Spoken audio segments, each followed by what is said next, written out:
Hey, ladies and gentlemen, it's me, DJ Marco Polo. Okay, typically when I get on here, I'm talking about some upcoming event, maybe a wedding that's around the corner or a corporate event, or maybe I'm doing a recap of an event, or maybe something that I learned along the way, or doing a product review.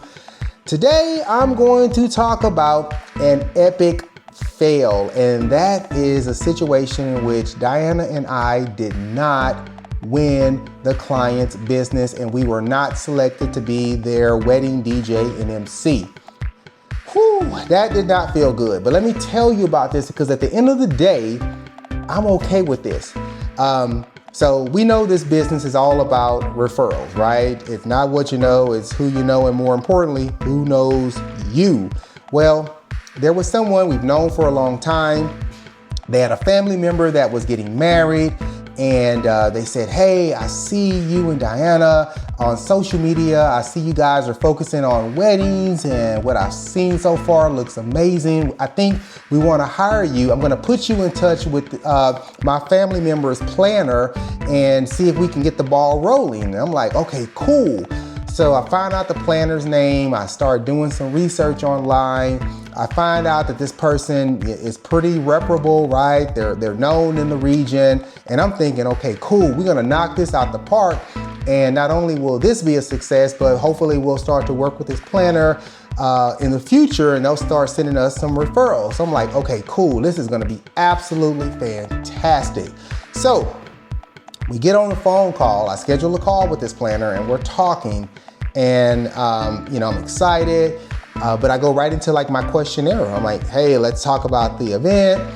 Typically I'm talking with the bride and the groom, but it looks like, we can obviously start with the two of us, and we go through the whole process. It's like, is the wedding indoors, outdoors? Will they need support for the ceremony and the cocktail hour and the dinner and the reception? And, tell me about the venue. Like, I'm going through all this, how many guests, all this stuff. And I'm getting information, but I could tell from the beginning of the call that this planner just did not want to share. It was almost like they were gatekeeping a little bit. And it was a little odd to me because, again, up until that point, the 12 weddings we've done, it's always been our relationship directly with the bride and groom that has always been the secret sauce. The key to success is, right? It's because we are big into like the relationship building piece of it, right? We want to hear from the bride and groom directly. This is our vision. This is what we're looking for. These are the things that will make our day spectacular, and it's our job to meet the moment. And that's what we typically do. But in this situation, the planner was just very intentional about like keeping me on the sidelines. Like, well, let me talk with the bride and groom. I'll get back with you. And I started to go over that person's head. And it's like, let me reach out to the person who reached out to me at the beginning. And it's like, hey, can you give me your family member's contact information? I'll reach out directly. But I didn't want to go that route, right? I want to respect how this came to me. It wasn't right for me to cross over like that. So, I did what I thought was the right and ethical thing to do. And I just kind of like, stood down. I followed up with the planner, some, email responses, but again, they were very short, cryptic. And so a few weeks had went by, I hadn't heard anything, and then all of a sudden I get an email from the planner, and it's like, hey, are you ready to talk? I think I want to ask a few more questions about your services. And I'm like, well, will the bride and groom be part of this? Like, no, I'll manage all this. And so at that point in time, I made the conscious decision to just walk away, right?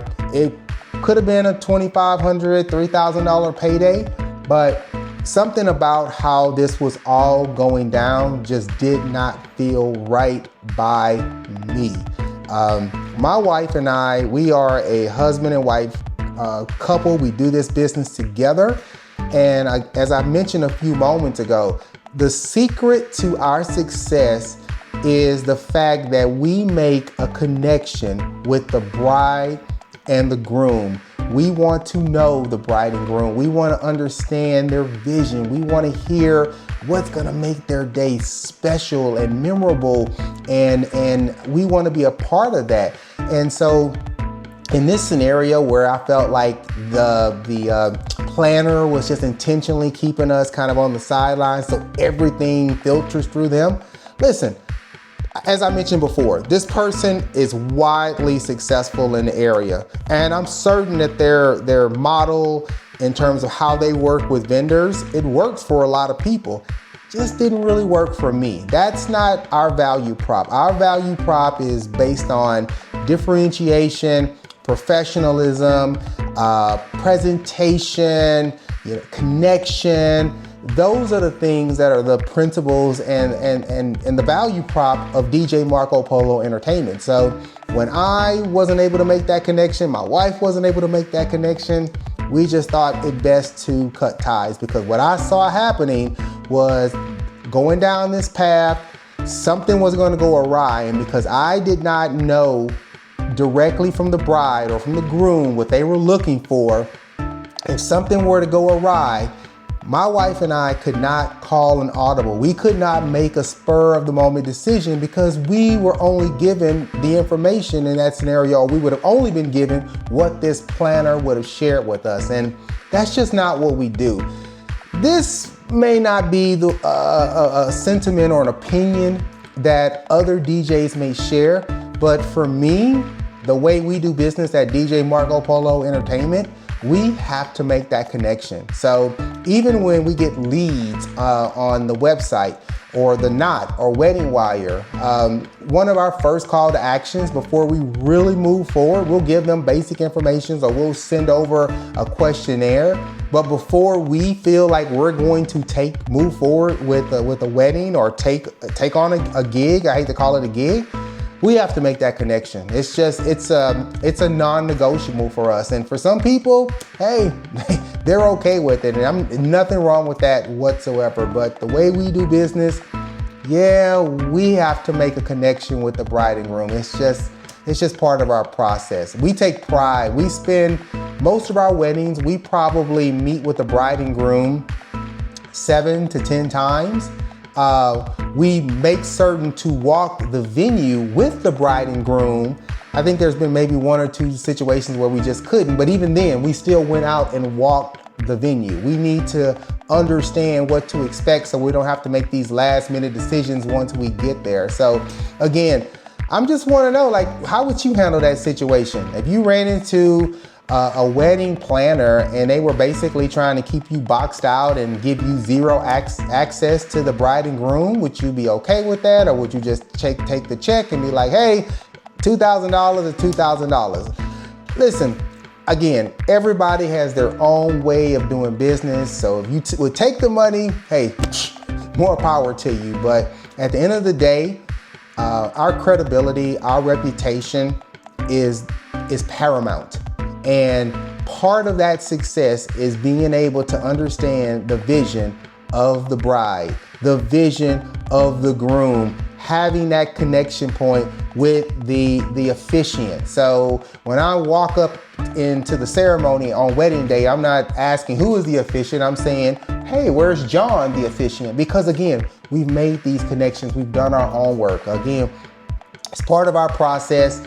Not everybody will follow that type of methodology, or maybe people just kind of like I get in there and I have a music, I have an itinerary, I have a playlist, and I'm just gonna do my thing. Listen, that works for some people, but that is not why we got into the wedding DJ business. We got into this business to be the musical soundtrack, to bring an experience to someone's special day that goes well beyond pressing a button. So I just thought I'd get on here for a few moments and just kind of share what I consider to be a fail, because we lost the business. We literally missed out on $2,000 plus in a wedding because we just wasn't feeling the way things were going. Again, that might not be how everybody would handle the situation, but hey, if you feel like it, share some comments below. I'd love to know how you would handle that situation. But I just want to take a few moments and share our thoughts on what we consider our first epic fail, but it was a lesson learned. All right, everybody, thanks for watching. DJ Marco Polo, Diana the MC. We have more coming, and again, make some comments. Peace.